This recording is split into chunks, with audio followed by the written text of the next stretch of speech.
السلام علیکم ورحمۃ اللہ وبرکاتہ حمدا کثیرا طیبا مبارکا فی اللہم صلی وسلم علی نبینا محمد اعوذ باللہ من الشیطان الرجیم بسم اللہ الرحمن الرحیم انما المؤمنون بے شک مومن تو صرف الذین وہ لوگ ہیں جو آمنوا ایمان لائے باللہ اللہ تعالیٰ پر ورسولہ اور اس کے رسول پر وَإِذَا اور جب کانوا وہ ہوتے ہیں معہ اس کے ساتھ یعنی رسول کے ساتھ علی امر ایک ایسے کام پر جامع جو جمع کرنے والا ہے لم یذهبوا تو نہیں وہ جاتے حتی یہاں تک کہ یستأذنوہ وہ اجازت طلب کر لیں اس سے ان الذین بے شک وہ لوگ جو یستأذنونک اجازت مانگتے ہیں آپ سے اولئک الذین یہی تو وہ لوگ ہیں جو یؤمنون ایمان لاتے ہیں باللہ اللہ تعالیٰ پر ورسولہ اور اس کے رسول پر فَإِذَا پس جب استأذنوک وہ اجازت طلب کریں آپ سے لبعض شانہم اپنے کسی کام کے لیے فأذن تو آپ اجازت دے دیجئے لمن جس کے لیے شئت آپ چاہیں منہم ان میں سے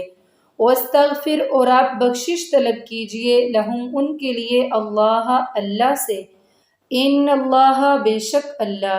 غفور بخشنے والا رحیم مہربان ہے۔ اس آیت میں ایک ایسا حکم دیا گیا ہے کہ جس پر عمل کرنا ہر مسلمان کے لیے فرض ہے، اور وہ کیا ہے کہ جب بھی رسول کسی کام کے لیے بلائیں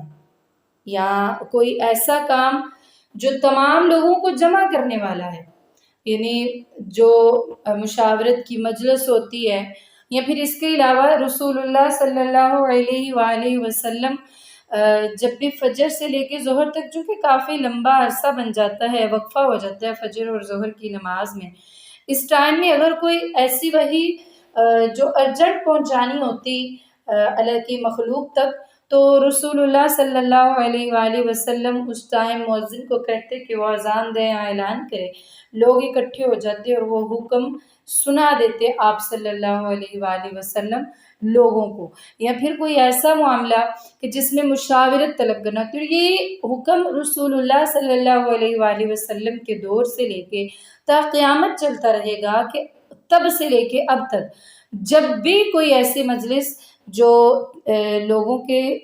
جمع ہونے پر ہی منعقد ہو سکتی ہے یا لوگوں کو بلایا گیا اس میں، تو کسی کا حق نہیں بنتا کہ بلا وجہ اس کے اندر سے چلا جائے۔ ہاں، اگر کوئی بڑا ہی ارجنٹ اور ضروری کام ہے جس کے جہاں پر جائے بنا گزارا نہیں ہے، بہت نقصان ہو رہا ہوتا ہے، تو تب رسول اللہ صلی اللہ علیہ وآلہ وسلم سے اجازت طلب کر کے آپ جا سکتے ہیں۔ اگر اللہ کے رسول اجازت دیں تو آپ چلے جائیں، اگر اجازت نہ دیں تو نہیں جا سکتے ہیں۔ اور یہی حکم اب کے لیے بھی ہے کہ جو امیر ہوگا وہ اگر اجازت دے تو جا سکتے ہیں، اگر اجازت نہ دے تو جا ہی نہیں سکتے ہیں۔ اور پھر اللہ تبارک و تعالیٰ فرما رہے ہیں کہ جو لوگ آپ سے اجازت طلب کر کے جانا چاہ رہے ہیں نا، اگر آپ ان کو اجازت دے دیں تو وَاسْتَغْفِرْ لَهُمُ اللَّهُ إِنَّ اللَّهَ غَفُورٌ رَحِيمٌ، آپ ان کے لیے اللہ تعالیٰ سے بخشش طلب کیجئے، یعنی ایسے بخشش اس لیے کہ دیکھیں انہوں نے دینی معاملے پر دنیا کو ترجیح دی ہے،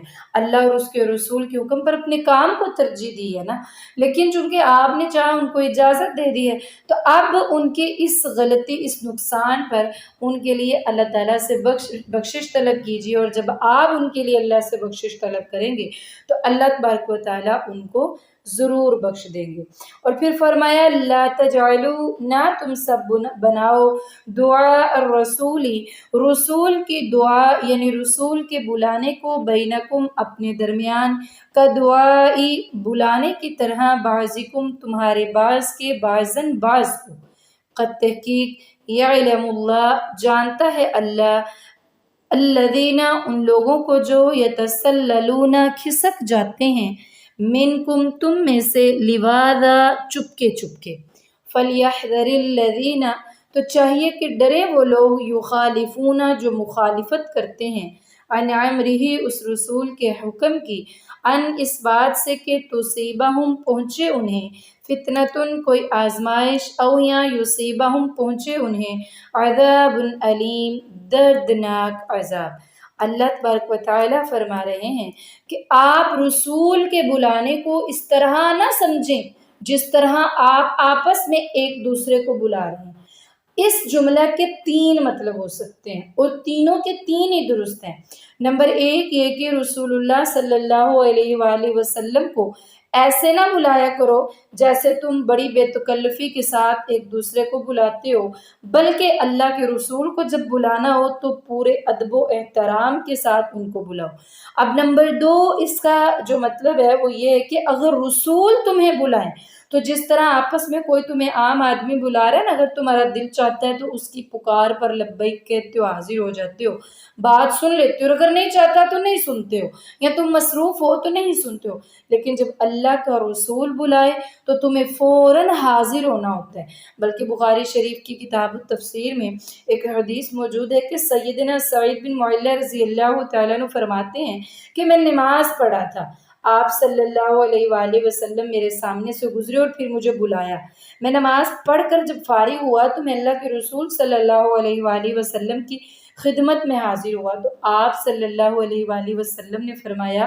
تم میرے بلانے پر کیوں نہ آئے؟ کیا تم نے اللہ کا یہ فرمان نہیں سنا کہ یا ایھا الذین آمنوا استجیبوا للہ وللرسول اذا دعاکم؟ یعنی اگر نماز میں بھی ہو تو جب اللہ کا رسول تمہیں بلائے تو اپنی نماز کو چھوڑ کر تمہیں اللہ کے رسول کی بات کو سننا ہے۔ تو اسی طریقے سے جب بھی اللہ کے رسول بلائیں تمہیں اپنے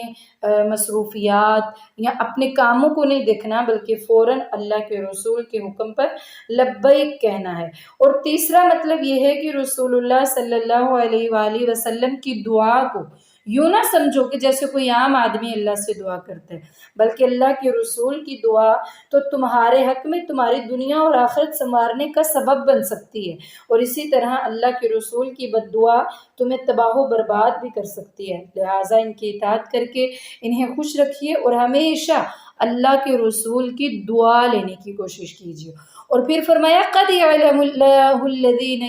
یتسللون منکم لواذا۔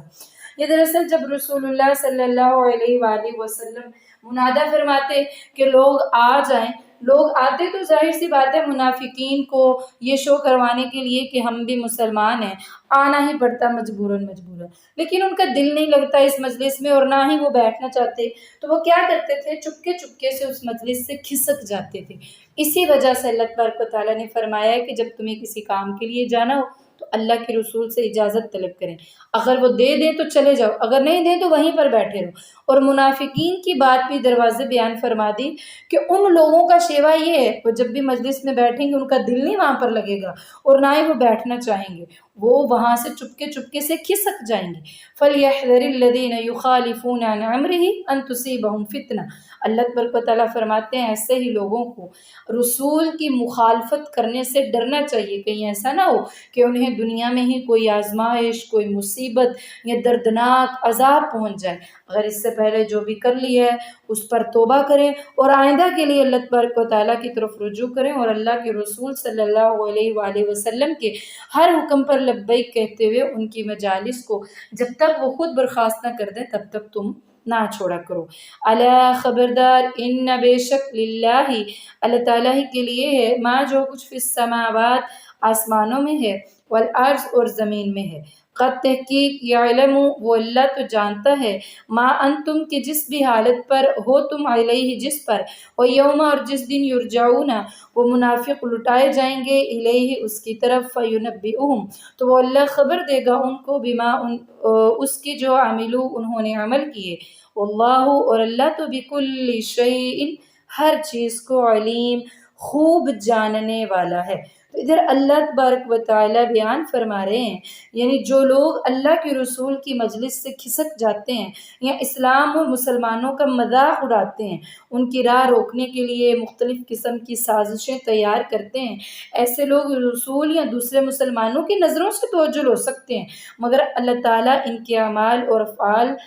کو بخوب جانتا ہے، کیونکہ اللہ ہر چیز پر قادر ہے اور زمین و آسمان کی بادشاہت اللہ ہی کے لیے ہے، اور اللہ تو ان کے خیالات تک سے واقف ہے، اور اللہ انہیں سزا دینے پر بھی قادر ہے، لہٰذا قیامت کے دن وہ سب کو اپنے حضور اکٹھا کر کے انہیں ان کے اعمال بھی بتائے گا اور پھر انہیں ان کی سزا بھی دے گا۔ الحمدللہ آج ہماری سورۃ النور مکمل ہوئی ہے۔ اللہ تبارک و تعالیٰ ہمیں اس کو سمجھنے اور اس پر عمل کرنے کی توفیق عطا فرمائے اور ہر قسم کے عذاب سے، اپنے غصے سے ہمیں محفوظ فرمائے۔ السلام علیکم ورحمۃ اللہ وبرکاتہ۔